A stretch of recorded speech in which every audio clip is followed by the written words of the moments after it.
Hello, and welcome to this. I'm Santier. I'm going to play Bloodstained Curse of the Moon, since the full game, or full game's not the right word.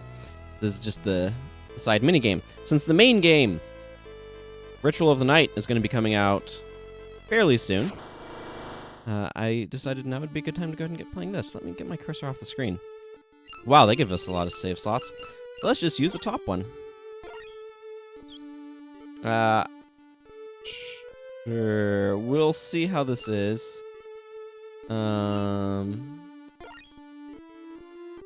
If I feel like this is too much of a challenge for what I'm wanting out of the experience, I'll do things differently,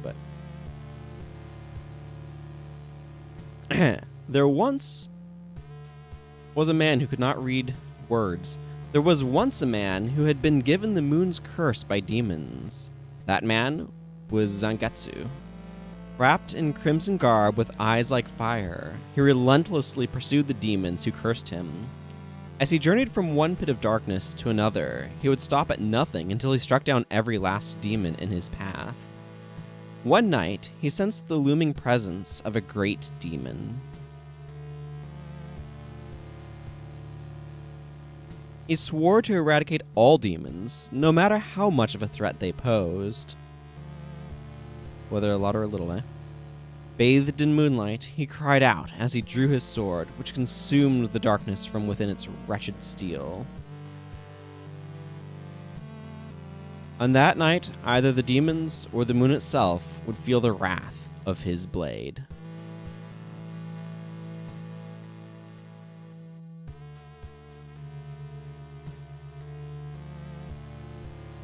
So, for those wondering, I did back the Bloodstained Ritual of the Night, and I do intend to play it when it comes out. Just keep in mind that I do use a buffer, so it will not be right away that I'll begin playing that game.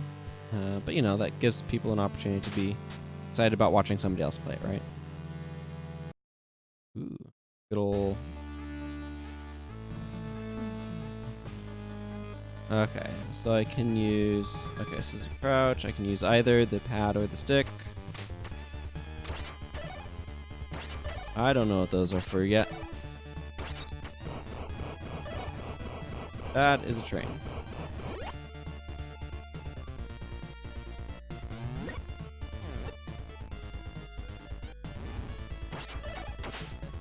Okay, these things die in one hit. And I have character switch buttons, but I don't think I have other characters yet. Okay, that's my health. Okay, and it seems that... Okay, so you still have the Yaito type draw. Well, obviously I'm terrible at this. I did not play a lot of retro platformers growing up. Okay, so one of the things I'm noticing is you cannot move while... attacking.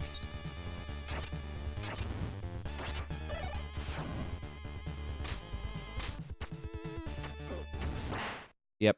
Okay, this might... So, growing up, I did not... Like I said, I didn't play a lot of old-school platformers. My first console experience, I guess, technically, was Sonic the Hedgehog 3 on the Sega Genesis. There was some, like, Mario World or something that I played briefly at a acquaintance's house. But I don't know what to do about those little fire things.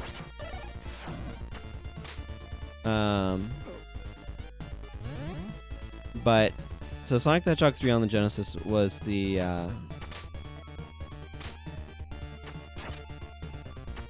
Sorry, I'm being mentally distracted by... Oh my goodness. This is not endearing classics to me. Am I out of... I must be out of whip uses. I don't even know where that's being tracked. There, I got whatever that... Oh, that's a new sub-weapon. Hey, I found an endless pit, though. Right. I might need to switch this to casual mode, because I'm going to be honest here. I'm not looking for a long, hard retro experience. I am looking to see what the game is like and all that sort of stuff. And as I've been trying to say and utterly failing, I did not grow up playing retro games. I did not grow up on platformers. Sonic the Hedgehog 3 on the Sega Genesis at a friend's house. It's kind of my main experience in anything that way. And I grew up on... Okay, so that's some sort of thing that way. I grew up on, like, id Software games on PC. So, Doom, Quake, Heretic Hexen, Monster Truck Madness. That was fun. Some of the old point-and-click adventure games from Humongous Entertainment. Freddy Fish, in the case of Missing Kelp Seeds. Putt-Putt Saves the Zoo. Some of that stuff. Sure. Seems I can use sub-weapons with the Y button. However, that would require weapon points. Perhaps if I destroy lamps, perhaps I can find... Or if I destroy lamps, perhaps I can find a magic potion to restore my weapon points. I also understand that different colored lamps contain various sub-weapons I can use. Even so, I remain devoted to the sword. Cool. Oh, weapon over there. Okay, I see now. Weapon is the 12 out of 20 off to the side. Yeah. So, what I've been trying to say is I don't have a whole lot of experience with these types of games. Okay, I see. I'm getting the UI now. So I'm not great at them. I don't know what the little bags are. I assume they're just like point jars.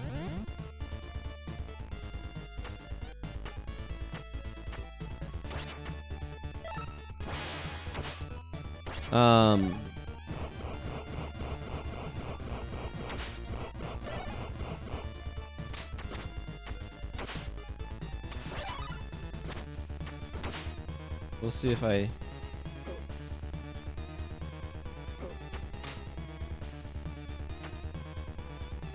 I'm gonna want to switch over to casual.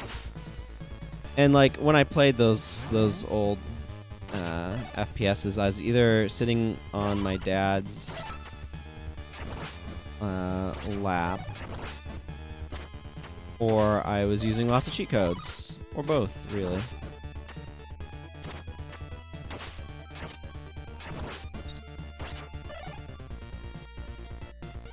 So I wasn't exactly playing those, but legit.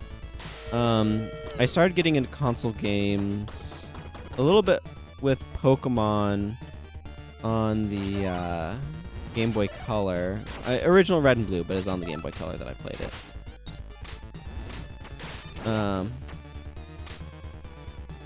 Whatever.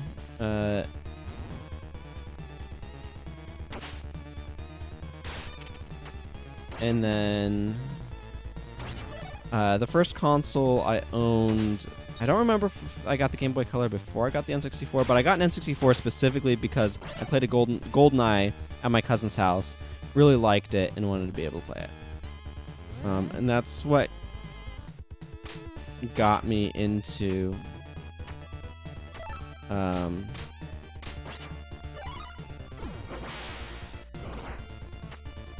well, this isn't good.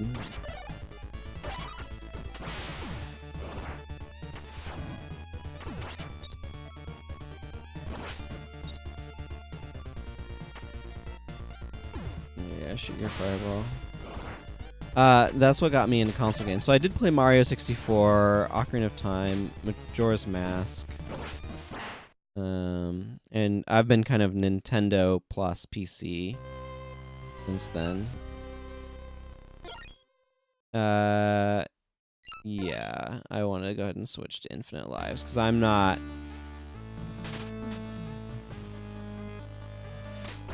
I'm just not... I don't have a... I don't feel that I am personally gaining anything by doing the, limited number of lives. That's not the experience I'm looking for. Hopefully people don't mind that. Oh, they also give you a lot more health drops. Apparently. That's fine. I don't mind. If I was playing this for a challenge, obviously it would be a terrible idea to do that, but I'm not. I'm just playing it to see what's going on.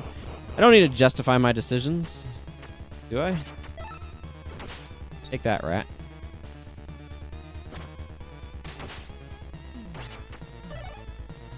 Oh, wow. They double your sub-weapon ammo count at this difficulty as well. I actually appreciate that they have this, though, because there's going to be a lot of people who are interested in this game, and, like, the retro-style difficulty and stuff, retro-style mechanics, like live counts. Like, how many modern games have live counts that, like,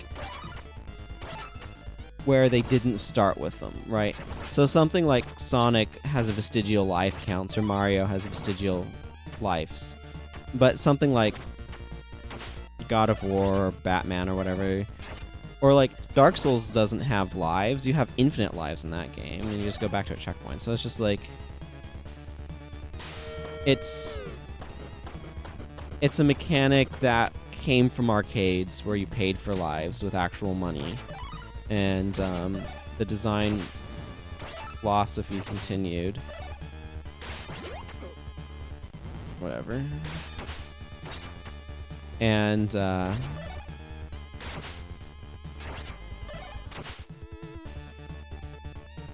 I think it's hard to argue that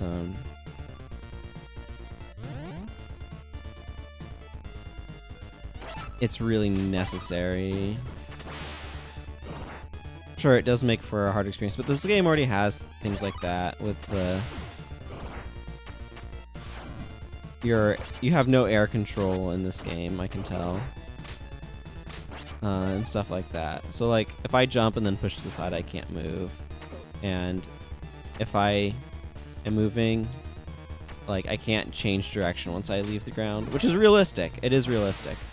But a lot of games have air control because it makes the game feel tighter, right? Because you're not having to plan ahead. So I can already tell that this works very differently.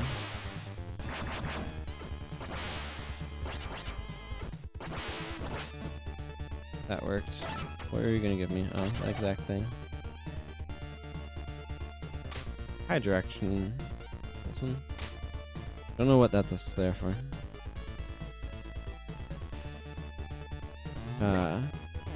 So I appreciate that they have the option for both styles of play, honestly. Okay, well, we'll see if the whip is what I really want up here. Ooh. Yeah, okay, you want the whip here because you want to be able to smack this guy in the face.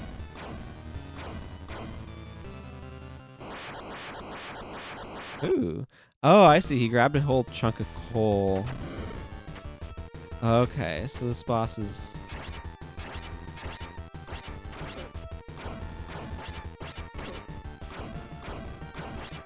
But because I have the whip, I can stand here and...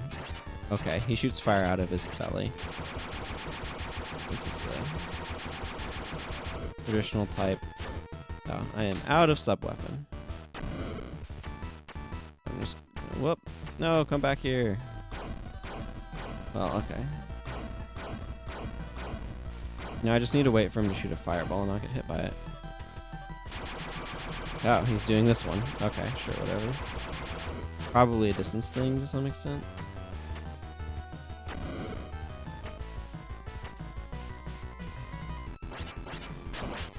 Hey, there we go. Oh, that's round one.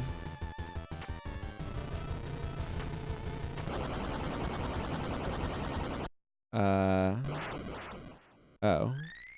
Do I need to hide behind that? Welp. I feel like that's something that I'd catch you out, and then you'd not do that the next time.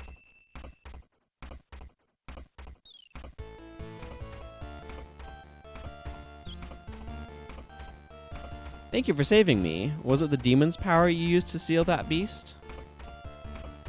I have oh, that's our character's face, I think. You're a shardbinder. That power can summon forth demons at will. I cannot allow that. Wait, it is true that I am a shardbinder. However, I have sworn to be ever righteous in my command of this power. I refuse to be used for evil. Then show me the proof of that determination in battle.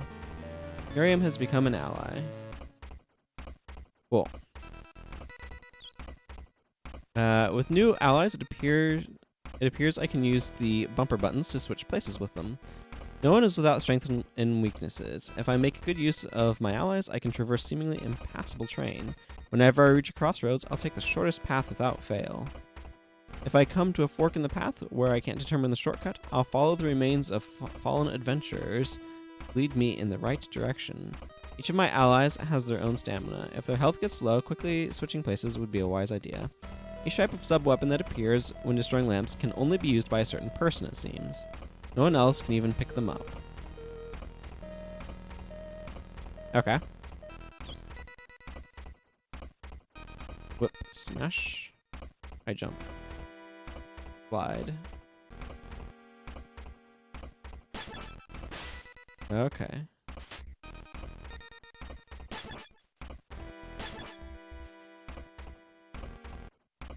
Hmm.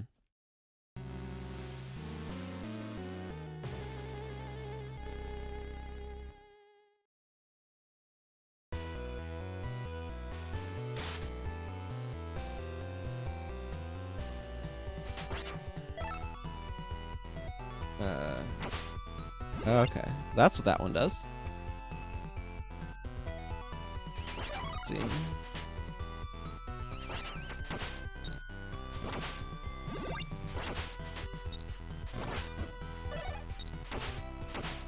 This whip definitely feels strong.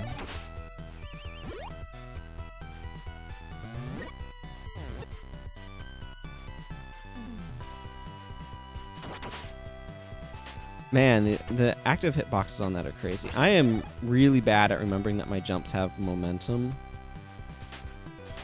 I am so not used to that. Like, my goodness, you can see me utterly failing that jump because I'm not used to that.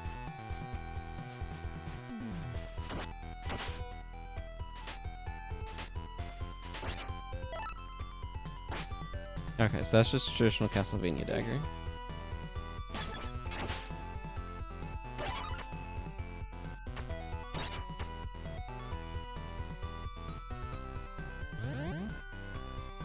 Mm-hmm.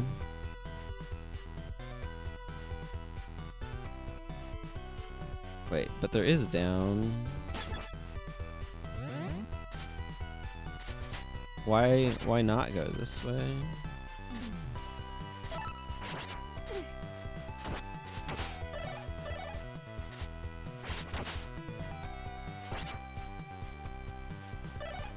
I don't know how much I need to be consciously trying to pick them up in every location.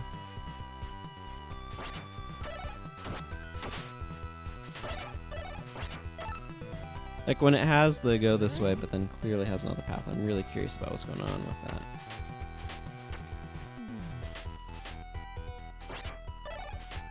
Medusa heads. No! Ah.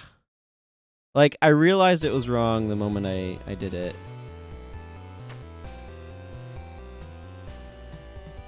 But that preserved horizontal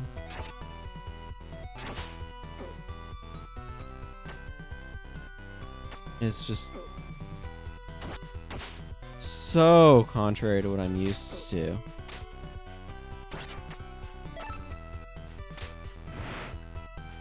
What does that even do? Oh man.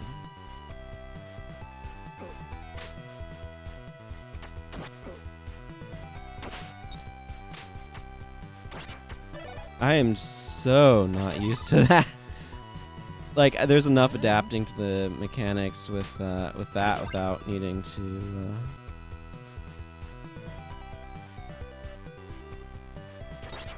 I was actually expecting the water to push me. It does push me out.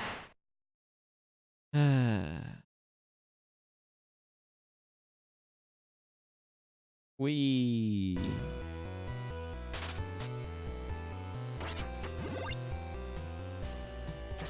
It does have a pushing effect, but kind of let's which way it's going in the middle.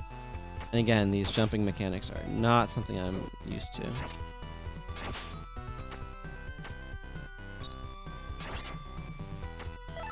Fair.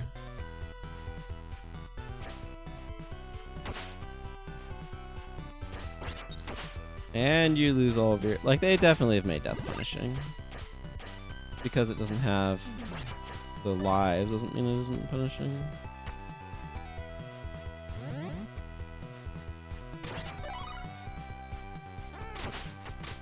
Well, I accidentally hit that frog. Leave me alone.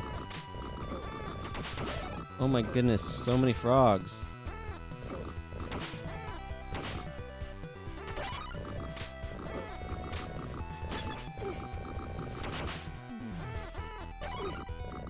Do you have the infinite hitbox? Hurtbox?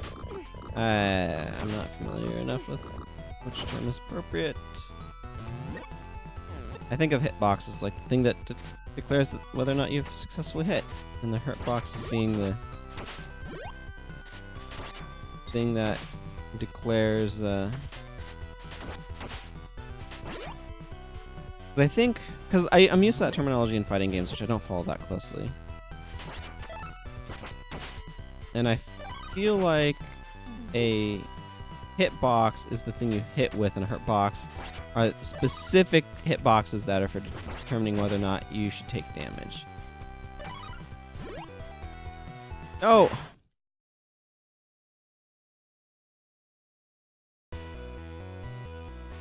Have I mentioned that I utterly fail at remembering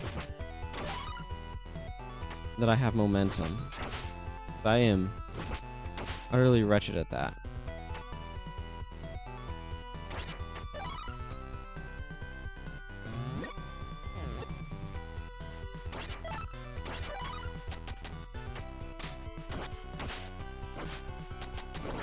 Okay. No, I want to hit the candle. Whatever, get out of here, Archer. Whatever. Oh man, I am so bad at this. I am face tanking everything. Okay, good. Gave me stuff necessary to sit here and throw these at this guy.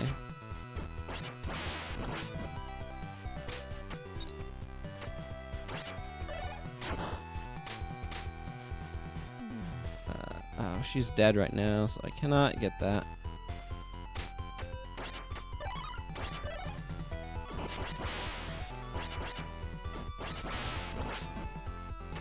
I would pick up whatever that was, but this guy does not have the ability to slide. Miriam does, but Miriam is down, so... Because I jumped in a pit with her. Because I'm not used to these physics. I'm not used to more realistic jumping physics.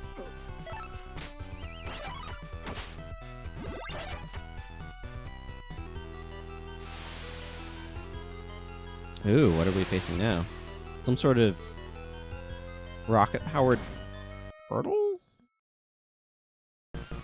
This is cool design.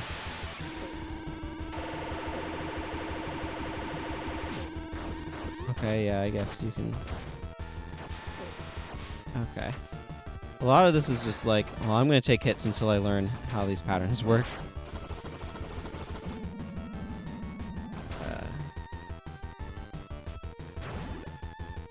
Okay, what are you, Dr. Robotnik? If you're Dr. Robotnik, you would have very different mechanics.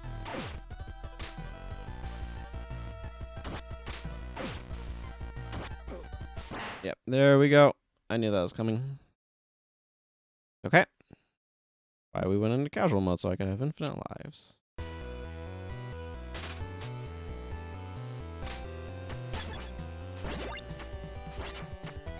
Ooh, a scythe.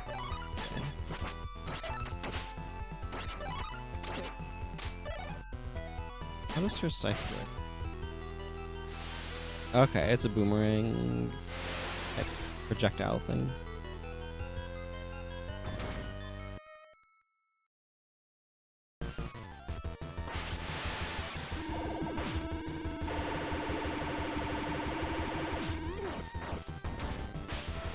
Oh, right, she has a slide. I need to remember that exists.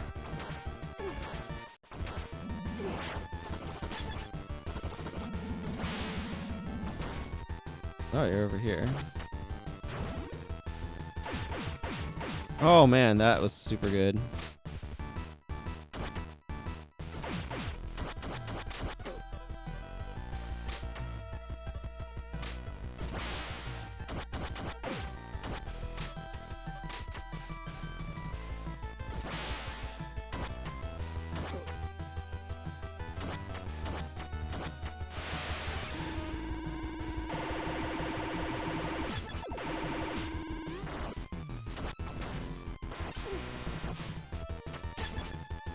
He's got more health, so let's go back to him. They share weapon ammo thing, though. That's just really good at eating up those bubbles. If I don't miss horrendously with it.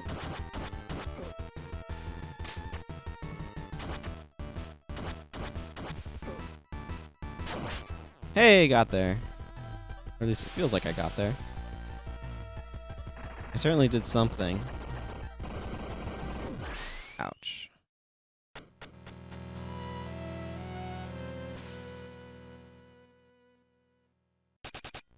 One final smack me in the face attack.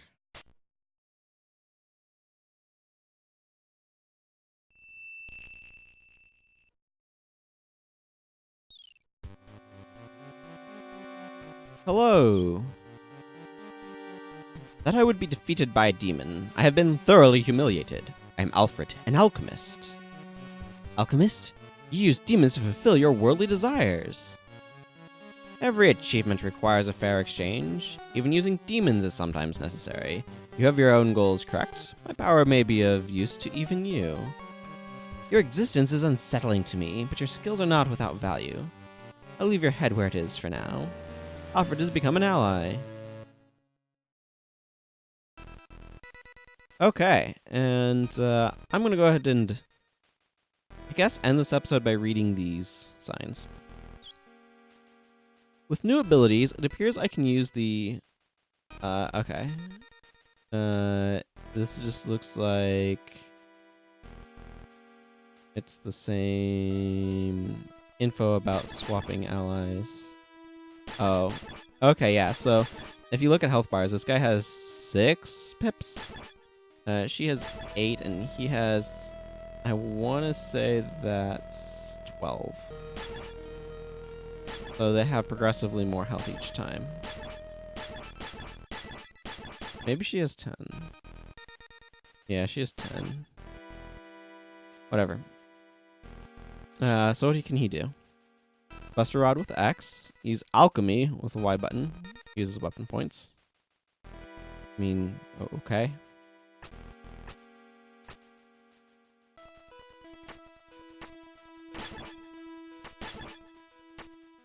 Right then. Well, we're going to go ahead and call this episode to a close. So until next time, everyone, take care. Bye-bye.